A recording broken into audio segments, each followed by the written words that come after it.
फ़ग़फ़िर ले नाशिदहा वग़फ़िर ले क़ारिहा सअलतुकल खैर या ज़ल जूद वल करमी मौला या सल्लि व सल्लिम दाइमन अबदा अला हबीबिका खैरिल खल्क़ि कुल्लिहिम। काबिल एहतराम आप अहबाब इस बात से वाकिफ़ हैं कि गुज़श्ता जुम्मतुल मुबारक पे हमारा मौजू हसद था कि हसद कितना एक बुरा एहसास है जो इंसान के अंदर पैदा होता है और इसके नुकसानात क्या हैं, इसके असबाब क्या हैं। और आज हम दो चीज़ें डिस्कस करेंगे इसी से मुतल्लिक़ और अपना मौजू हम आगे की तरफ ले जाएंगे कि हसद के जो नताइज हैं वो बड़े ख़तरनाक होते हैं और हसद का जो सद्दे बाब है और हसद जैसी जो फीलिंग्स और एहसासात हैं उनसे शरीयत मुताहरा ने बचने का तरीका क्या बताया है। हमने गुज़श्ता जुम्मतुल मुबारक पे जो बात डिस्कस की थी वो ये थी कि हज़रत आदम अलैहिस्सलाम के जो दो बेटे थे काबिल और हाबिल, इनके दरमियान जो कत्ल है उसकी वजह भी हसद था। पता चला कि हसद की वजह से जो नतीजा है वो कत्ल की शक्ल में रूनुमा होता है और इंसानों को कत्ल भी कर देते हैं। यानी इतनी बुरी फीलिंग्स और ये एहसास है कि इंसान किसी की जान भी ले सकता है। जैसे बड़ी वाज़ेह आयत सूरह माइदा की आयत नंबर 27, 28, 29, 30 और 31 थी। और उसके बाद जो तकब्बुर और हसद है ये इंसान को, इसका नतीजा ये निकलता है कि इंसान अल्लाह की बारगाह से हमेशा के लिए दूर हो जाता है जब तक तौबा ना करे। और शैतान को अल्लाह ने तौबा की तौफीक भी नहीं दी। एक फोर्सेस हैं दोनों, रहमान की और शैतान की, जो हमारे सामने हैं। वहाँ भी तकब्बुर और हसद है कि हज़रत आदम अलैहिस्सलाम के सामने फ़रिश्तों ने सजदा किया लेकिन इबलीस ने सजदा ना किया। अब ये भी हसद का सबब भी बताया जा रहा है और इसका नतीजा भी बताया जा रहा है। नतीजा क्या है कि इंसान हसद करता है तो अल्लाह ताला की बारगाह से वो दुत्कार दिया जाता है, बड़ा दूर चला जाता है क्योंकि वो बड़ी नेगेटिव सरगर्मियों में पड़ जाता है और शैतान फिर क़यामत तक के लिए दुत्कारा गया। सबब क्या बनी कि उन्होंने आदम अलैहिस्सलाम को ताज़ीमी सजदा नहीं किया। अच्छा, हमारे यहाँ एक बात मारूफ़ है कि जहाँ बंदा नमाज़ पढ़ता है ना, घर में या बाहर, वहाँ मुसल्ला थोड़ा सा टेढ़ा कर देता है। लोगों के ज़हनों में बात क्या मशहूर होती है कि यहाँ शैतान नमाज़ पढ़ता है। अच्छा, इसकी कोई हकीकत नहीं है। शैतान जो ख़ुद सजदे से बड़ा दूर है वो इंसान के मुसल्ले पर नमाज कैसे पढ़ेगा। हाँ, ये करे कि वो गंद मार जाता है तो भी बात समझ में नहीं आती, ये तो रूहानी चीज़ है। इसकी जो असल लॉजिक है जो बड़ी ज़हन को अपील करती है कि नमाज़ पढ़ते हुए मुसल्ला थोड़ा सा मोड़ दिया जाए, इसका सबब गुज़श्ता ज़मानों में ये था कि आज तो मस्जिदें बन गई, प्रॉपर पूरा इंतज़ाम हो गया, हत्ता कि वाशरूम, वुज़ू खाने ये भी मसाजिद के साथ अटैच हो गए और बड़ी फैसिलिटीज़ आ गई।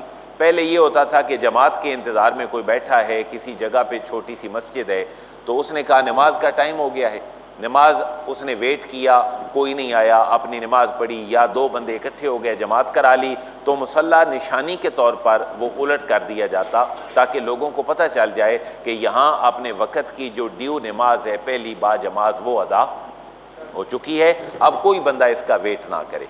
तो ये ज़िम्नन बात आई तो मैंने आपसे शेयर कर ली कि शैतान का हज़रत आदम को सजदा ना करना बिनाबर तकब्बुर था, इनकार की वजह से था, हसद की वजह से था। नतीजा क्या निकला, अल्लाह ताला ने क़यामत तक उसको अपनी बारगाह से दूर कर दिया।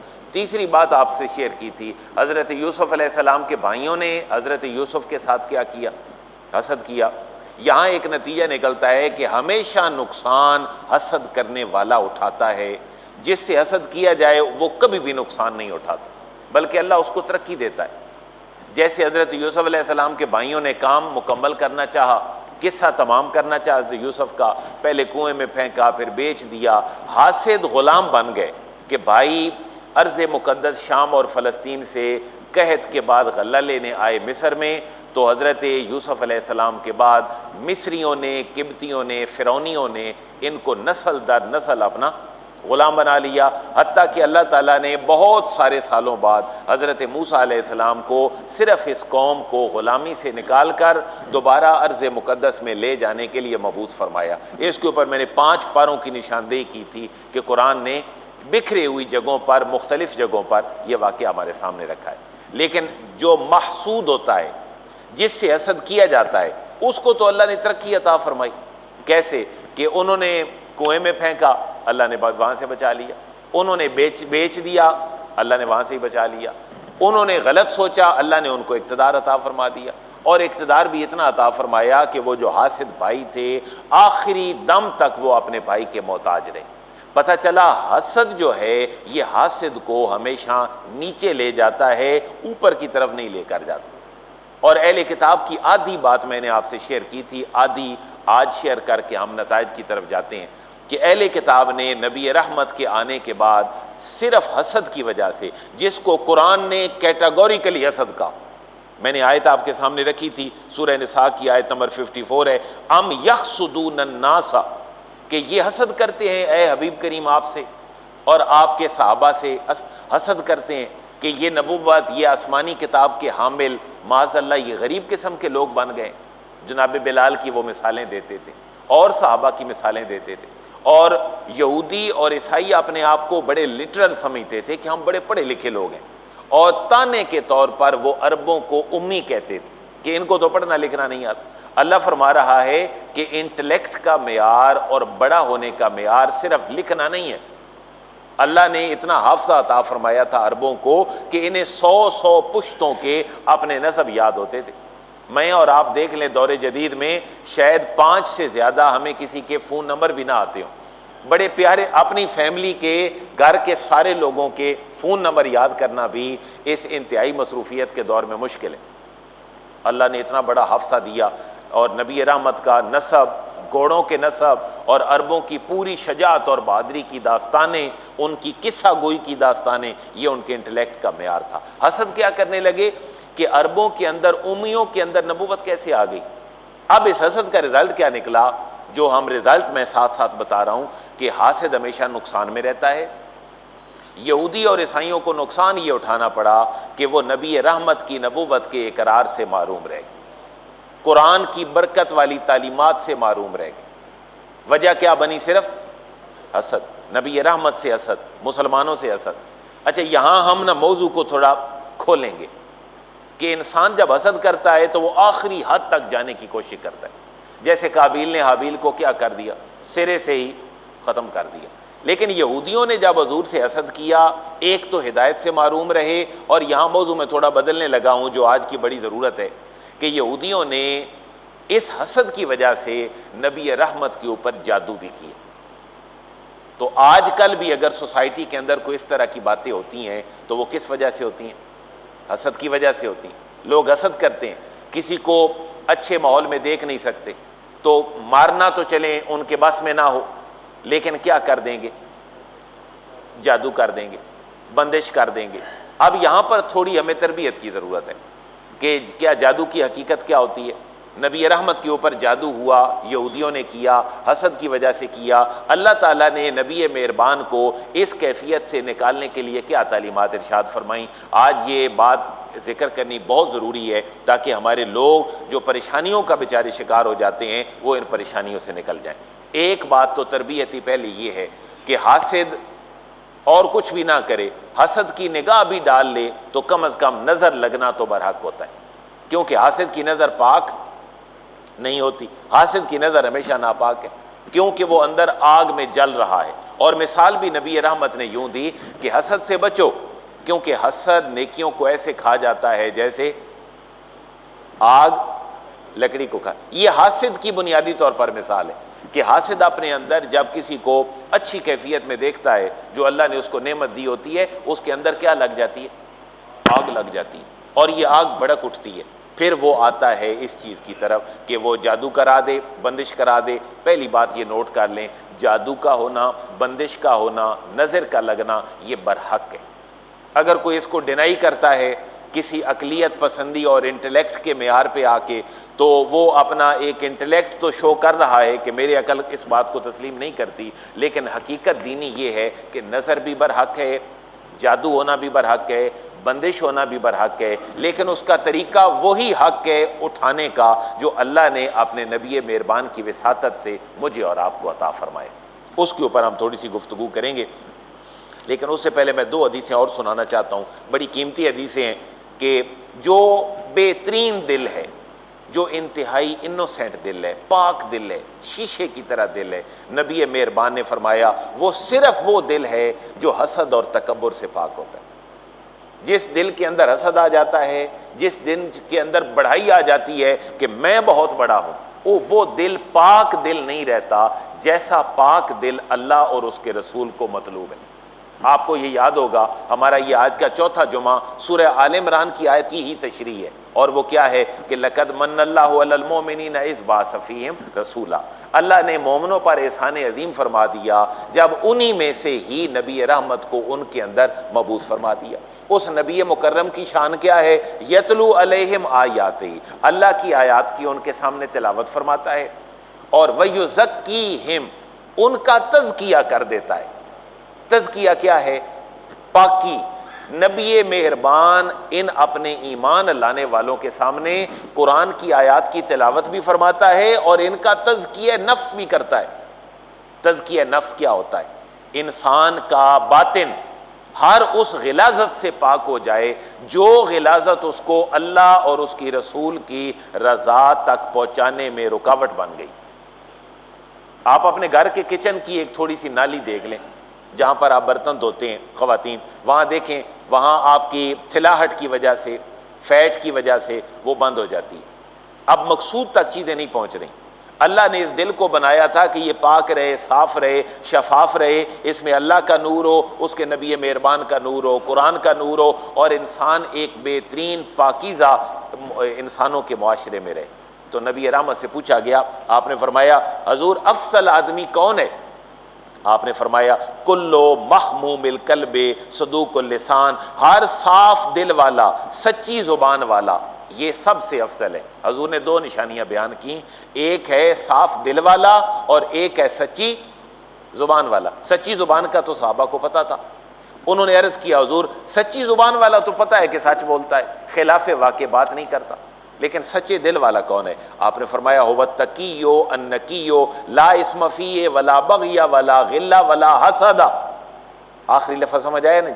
बाकी मैं बता देता हूँ। आपने फरमाया हर वो दिल पाकीज़ा दिल है जो हसद से पाक हो, कीने से पाक हो, ज़्यादती के जज्बात से पाक हो, जो पाकबाज हो, परहेजगार हो। वो दिल वो है जो साफ़ दिल है, और जिसका दिल साफ़ हो वो बंदा बड़ा अल्लाह के यहाँ मोतबर होता है। इसको एक और एंगल से बयान किया गया कि इन्ना अकरमकुम इंदल्लाहि अतकाकुम, तुम में सबसे बेहतर वो है जो मुत्तकी है, जो परहेजगार है। और परहेजगार कौन है? जिसका तज़किया नफ्स हो चुका है, और नफ्स को गलीज करने वाले जो एहसासात हैं उनके अंदर तकब्बुर और हसद सर फहरिस्त। मैंने पिछले जो में इशारा किया था कि इस कायनात अर्ज़ी में इंसानों को रूहानी लगने वाली बीमारियों में दो सर फहरिस्त बीमारियां यही थी, एक तकब्बुर और दूसरा हसद। तकब्बुर के लिए अल्लाह ने वाक़े आदम और इब्लीस को बयान किया, तकब्बुर था, हसद था। और हसद के ख़तरनाक नताइज के लिए अल्लाह ताला ने सूरह यूसुफ को भी बयान किया। अब आपको पता चलना चाहिए कि कुरान कैसे पढ़ना चाहिए। हमारे यहाँ तो ये अरबी पढ़ ली, हमारा ये भी ईमान और अकीदा है कि जो सिर्फ अरबी पढ़ ले उसको भी एक दर्जे के कुरान का सवाब ज़रूर मिल रहा है, लेकिन जब तक वो मीनिंग्स नहीं समझेगा, मफहूम नहीं समझेगा, उनका शान नज़ूल नहीं समझेगा, मुझे बताएं वो उन मज़ामीन से क्या लर्न कर सके। और कुरान ने कितनी प्यारी बात कही कि इस कायनात अर्ज़ी का, आसमान के नीचे ज़मीन के ऊपर, कायनात अर्ज़ी का आसमान के नीचे ज़मीन से ऊपर अगर बेहतरीन कोई स्टोरी हो सकती है तो वो क्या है? हज़रत यूसुफ अलैहिस्सलाम का किस्सा है। अगर ये इतनी बड़ी स्टोरी है तो देखें ना, ईमान का तकाजा ये है कि हम इसको कैसे करें, हम इसको पढ़ें। और मैं एक और गुजारिश करूं, इसको फ़िलहाल किसी तफसीर के बगैर पढ़ें। कुरान इतना अल्लाह ने जो नाजिल किया है इंसानों के लिए मुश्किल बनाकर नाजिल नहीं किया। हम जब कुरान को लर्न करते हैं तो हम तफसीरी पहाड़ों में भी घुस जाते हैं जिनमें बड़ी उतार चढ़ाव और चढ़ाइयाँ होती। सीधे रास्ते के ऊपर जाके एक दफ़ा तर्जमे के साथ इस पूरी सूरत को पढ़ लें, क्योंकि मैं आपके सामने क्लेम कर रहा हूँ कि आसमान के नीचे ज़मीन से ऊपर इस कायनात अर्ज़ी को कुरान ने बेहतरीन वाक़या कहा है। तो वो वाक़या कौन है? हज़रत, तो सर पड़े न इस प्यारी स्टोरी को। हमारे कुछ लोगों ने तो हज़रत यूसुफ अलैहिस्सलाम की ऊपर बनने वाली फ़िल्म पर भी कुफर का फतवा लगाया कि ये देखना भी हराम है। हालांकि ऐसी बात नहीं। अगर कोई आपको जदीद तकाज़ों के मुताबिक जो आपके लिए सहूलत है मीडिया की, उसमें अगर कोई आपको हज़रत यूसुफ पे स्टोरी दिखा रहा है और वो कुरान के अकॉर्डिंग है, उस वाक़े के मुताबिक है, जो वाक़या कुरान ने बयान किया है, उसको देख लेने में कोई हरज नहीं है। हजूर का ग़ज़वा ओहद है, ग़ज़वा बदर है, ग़ज़वा खंदक है, नबी रहमत की शक्ल मुबारक जिसमें नहीं है, आपको मिसाल बनाकर बिल्कुल वाज़े नहीं रखा गया, उस फिल्म को देखने में और उस सीरत के उस फेज़ को देखने में कोई हरज। भाई लोग समझें, जदीद टूल हैं आपके सामने, बच्चा जहाँ जा रहा है हैंड फ्री उसके पास है, मोबाइल वो देख रहा है, तो बेहतरीन चीज़ उसको देखने दे। पाकीज़ा दिल अल्लाह ने जिसको फरमाया वो कौन है? जो किससे पाक हो?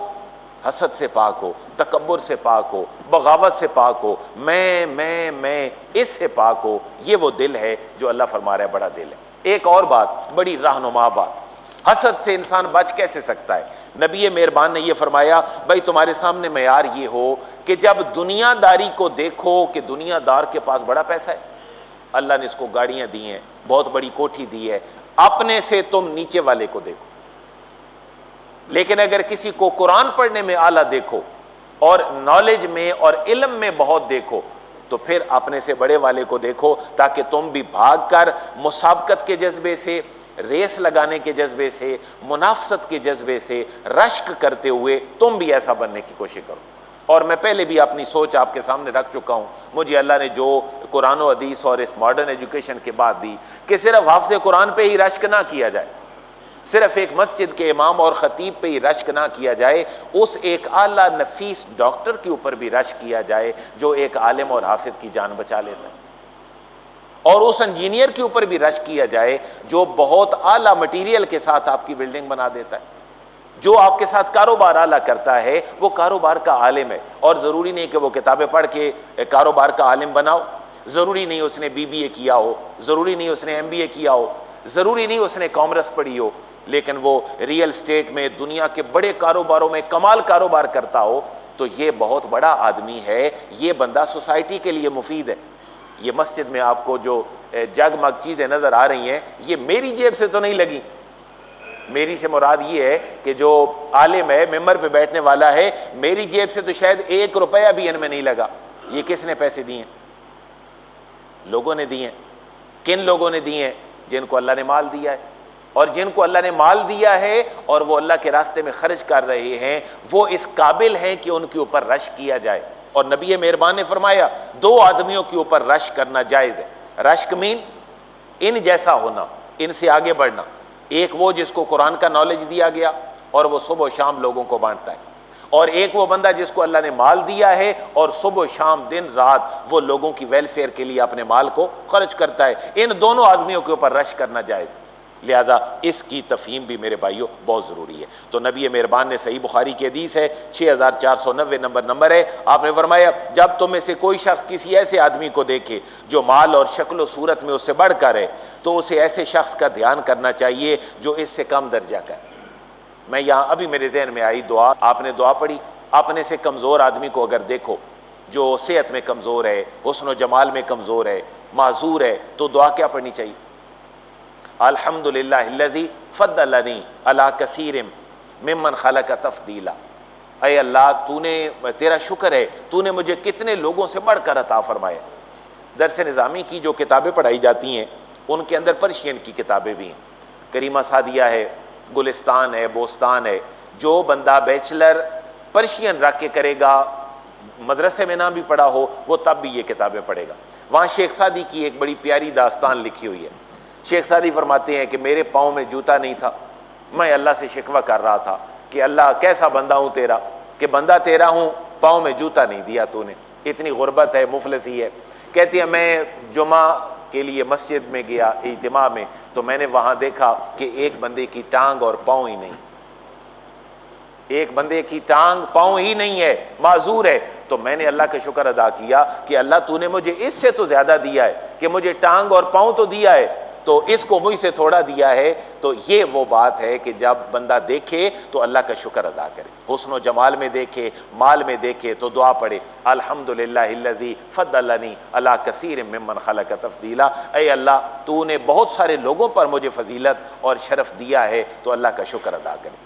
उसके अलावा मेरे भाइयों, अब जो बात है, हासिद मेहनत करे, वो किसी के माल से हसद ना करे, किसी के मर्तबे से हसद ना करे, बल्कि हासिद क्या करे, मेहनत करे। भाई जैसा वो बना है ऐसा वो भी मेहनत करके बने। उसके पास माल है तो इसने मेहनत की है। भाई दरख्तों पे तो नहीं पैसे लगे थे, दरख्तों पे तो नहीं प्रॉपर्टी लगी थी, एक अच्छा वेल ऑफ निज़ाम हयात उसको तोहफे में तो नहीं मिला, उसको अल्लाह ने दिया है, उसने मेहनत की है, उसके वालिदैन की दुआएं हैं। अब इंसान को भी चाहिए कि वो क्या करे, मेहनत करे और मेहनत करके आगे जाए। अब जो नबी मेहरबान पर जादू किया यहूदियों ने इस हसद की वजह से, मैं थोड़ी सी बात हालात हाज़रा के पेश नज़र आपकी खिदमत में रखना चाहता हूँ कि नबी मेहरबान की तबीयत ख़राब रहने लगी। वजह क्या बनी, ये आप सब के लिए इसके वाक़े और इस हदीस के एक एक जुमले में सबक है कि हमें घर के मामलात कैसे करने चाहिए। आपने देखा होगा गाँव देहात की ज़िंदगी में जो ख़वातीन के बाल हैं, जब वो बाल करती थी फ्रेश कंघी में, बुरश में, तो वो बालों को क्या करती थी, दफन कर देती। यानी उनको इकट्ठा किया, शापर में डाले, किसी जगह पर जाकर दफन कर दिया। आज गटरों में बहा दिए जाते हैं। ये बेएहतियाती है। यानी कोई डिवाइन ऑर्डर नहीं है कि ख़वातीन जो हैं वो अपने बाल हमेशा दफनाएं, दफन करें जैसे इंसानों को दफन किया जाता है। लेकिन इस वाक़े के तनाजुर में देखें कि आक़े दो जहां अलैहिस्सलाम पर जो जादू हुआ, वो जिस वजह से हुआ, वो आपके घर में एक लड़का था यहूदी, काम करता था, खिदमत गुजार था, अहले किताब था, यहूदी था। उससे एक जादूगर है जिसका नाम है लबीद बिन आसम। हदीस मौजूद है बाकायदा बुखारी मुस्लिम की, और मुफस्सिरीन ने भी लिखा है। तो हजूर के घर में आपके सर मुबारक का जो बाल है वो यहूदियों ने, जादूगरों ने उस यहूदी लड़के से मंगवाया। तो जादू किस में हुआ, बाल में हुआ। इसलिए इन सारी चीज़ों में हमें एहतियात करनी चाहिए। अच्छा, इसकी और भी बड़ी हिकमतें हैं।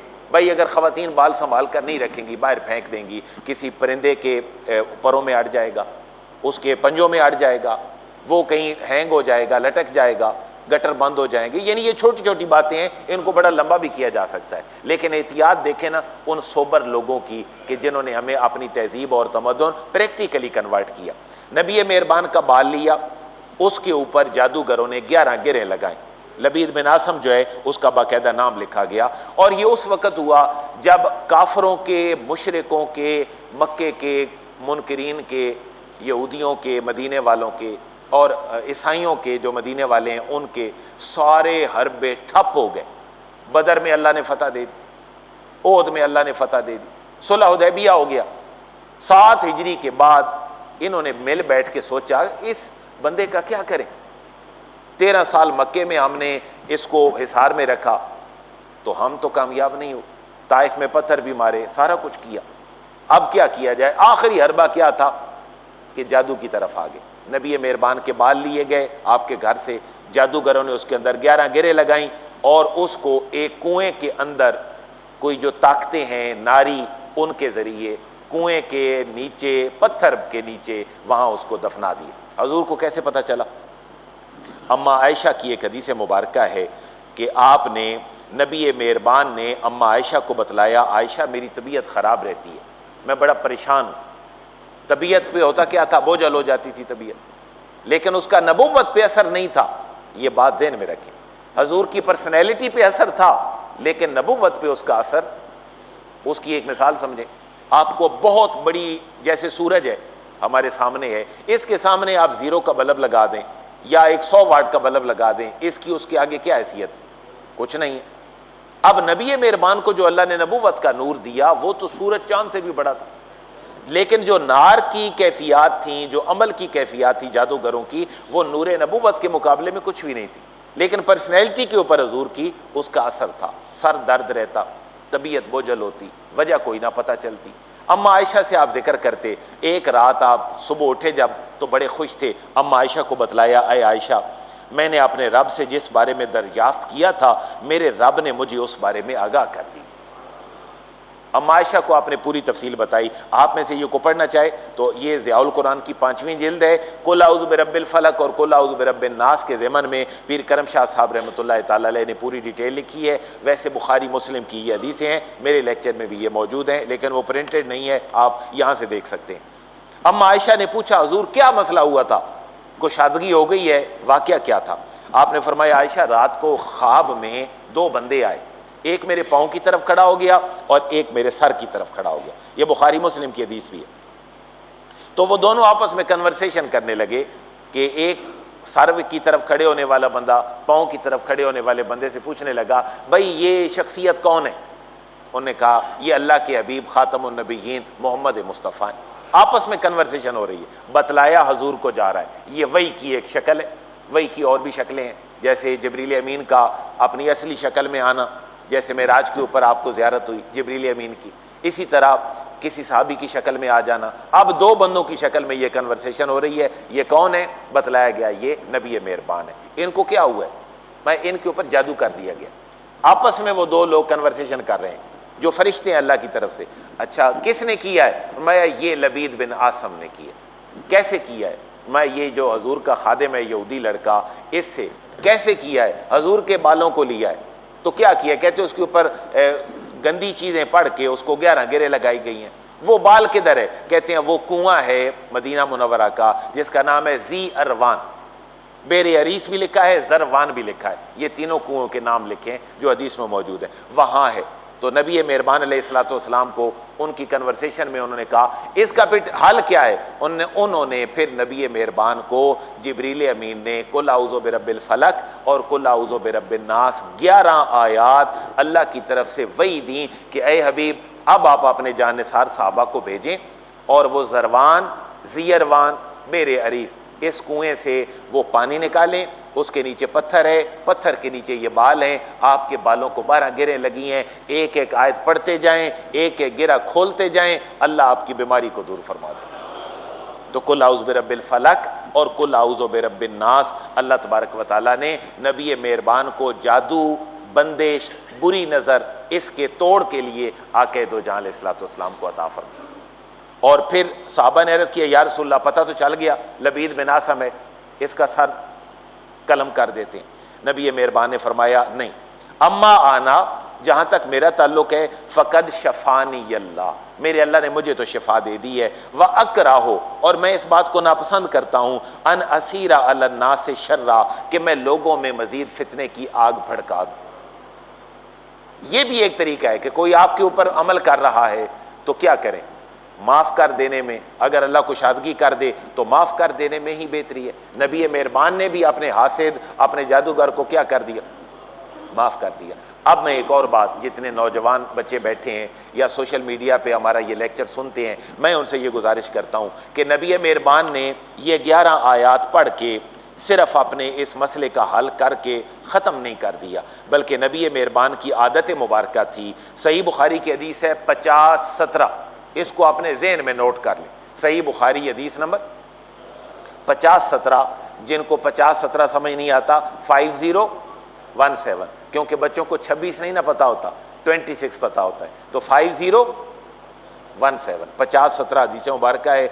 अम्मा आयशा फरमाती हैं कि नबी मेहरबान जब ये सूरतें उतर आईं कुल आऊज़ु बिरब्बिल फलक और कुल आऊज़ु बिरब्बिन नास, तो जब भी आप बिस्तर के ऊपर आराम फरमाते अपनी दोनों हथेलियों को, बिल्कुल हदीस का तर्जमा, अपनी दोनों कफ ये हथेलियाँ हैं, इन दोनों हथेलियों को मिलाकर कुल हुवल्लाहु अहद पूरी सूरत, कुल आऊज़ु बिरब्बिल फलक पूरी सूरत, कुल आऊज़ु बिरब्बिन नास पूरी सूरत पढ़ते, उनके ऊपर फिर फूंक मारते और अपनी दोनों हथेलियों को जहाँ तक मुमकिन होता अपने जिस्म के ऊपर फेर लेते। पहले सर और चेहरे पर फेरते और सामने के बदन पर फेरते, और ये अमल नबी मेहरबान 3 दफ़ा दोहराते थे। ये आपके अल्लाह के कलाम को पढ़ के सोने का भी एक बेहतरीन नुस्खा है कि मोबाइल इस्तेमाल करते करते सो जाएं और पक्के ही सो जाएं, फिर तब उठें जब हज़रत आदम उठें। उससे बेहतर है कि हम हर सोना नबी मेहरबान के इस अमल के मुताबिक बना लें। कुल हुवल्लाहु अहद, कुल आऊज़ु बिरब्बिल फलक और कुल आऊज़ु बिरब्बिन नास। इसके अलावा मेरे भाइयों, जो हसद का तोड़ है और हसद का या नज़र लगने का या ख़ुद को दम करने का जो तरीका है, वो नबी मेहरबान ने 2 तरीक़ों से और भी फरमाया। एक तो आप ये काम करके सोते थे। जिब्रील अमीन ने नबी मेहरबान की परेशानी में, तबीयत के ख़राब होने में अल्लाह की तरफ से आकर हजूर को जिब्रील अमीन ने भी दम किया। और ये हदीस भी नोट कर लें, सही मुस्लिम की हदीस है 5700 5700। सही मुस्लिम की हदीस है। मैं ये इसलिए बता रहा हूँ, आज बच्चों के पास मोबाइल होते हैं, वो किसी भी सॉफ्टवेयर में जाके इस हदीस मुबारक को सर्च कर सकते हैं। पहले कौन सी थी सही बुखारी की? 5017, और ये सही मुस्लिम की है 5700। इसके अंदर वो दम है जो जिब्रील अमीन ने नबी रहमत को किया, और उसके अल्फाज हैं बिस्मिल्लाह अर्कीका। रुकिया अरबी में दम को कहते हैं, फूंक मारने को कहते हैं। जिब्रील अमीन ने हजूर को यूं दम किया, बिस्मिल्लाह अर्कीका, मैं अल्लाह के नाम से आपको फूंक मारता हूं। मिन कुल्ले शैइन योज़ीका, हर उस चीज से जो आपको ईजा दे दे। मिन शर्रे कुल्ले नफ्सिन, हर आदमी और हर नफ्स के शर से।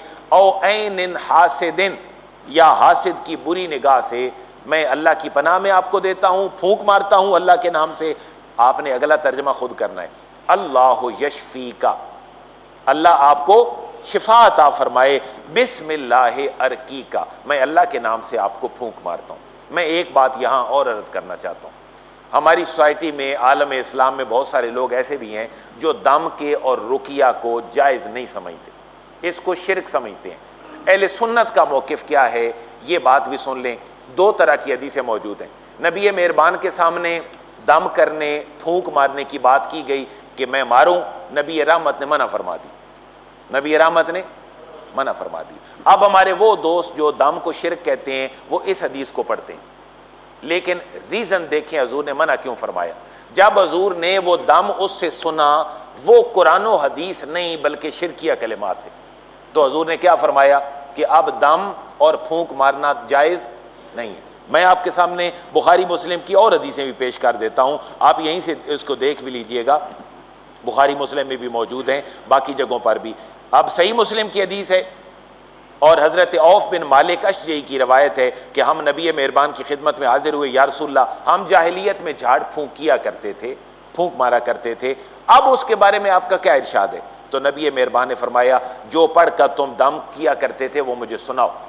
आपने उनसे सुना तो उसके अंदर कोई शिरकिया कलमा नहीं था, कोई ऐसी चीज़ नहीं थी जो कुरान और हदीस से हट कर हो। तो आपने फरमाया, झाड़ फूंक में और दम करने में कोई मुज़ायका नहीं है जब तक उसके अंदर शिरकिया कलिमात ना हो। अब कितनी हदीसें हो गई? दो हदीसें हो गई। एक हदीस में हजूर ने उसको क्या कर दिया? रिजेक्ट कर दिया। वजह क्या थी?